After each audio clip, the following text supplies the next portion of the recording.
автор находки Дюсембай Данияр неподалеку от уникального большого металлургического центра Атасу обнаружил вот такие уникальные предметы вооружения, наконечники копий, можем сказать.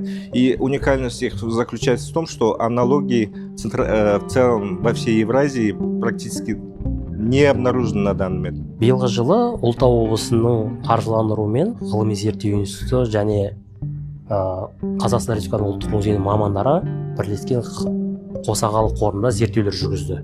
Зерттеулер ескерткіш Атасу археологиялық микрорегионында орналасқан, яғни Қазақстандағы негізгі металлургия орталықтарының бірінде, аймағында.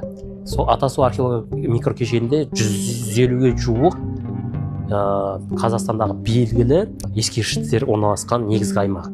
Енді соның ішінде қосағалы қорында біз зерттеу жұмыстарын жүргіздік. Тастан салынған қоршау тәріздес нысан, бұны орталық бөлігінде тас қоршау болды, тас жәшік болды. Тас жәшік ішінің толықтай зерттеу барысында одан адам табылмады. Демек, ғылымдағы термин бойынша бұл кенотафия, яғни бұнда адам жерленбейді, ғұрыптық мәндегі салынған.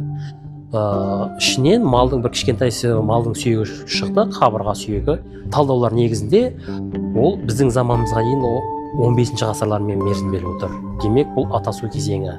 Мына өздеріңіз көріп тұрғандай заттар сол жаңағы қоршаудың шығыс жағынан 1 метр жерден табылды. Арнайы клад түрінде, яғни арнайы қойылған. Демек, бұл біз зерттеген қосағалы қорындағы нысан, қоршау, орта қола дәуіріндегі ғұрыптық мәнде қойылған ескерткіш деп санаймыз. Табылған заттардың ішінде негізгі бір ерекше назар аударатын жайт, мынандай әзірге Қазақстан табылмады, рутик түрінде, яғни бұл қазір ғалымдар тарапынан, біз тарапынан зерттеу жұмыстары жүргізіліп жатыр, өте қызықты.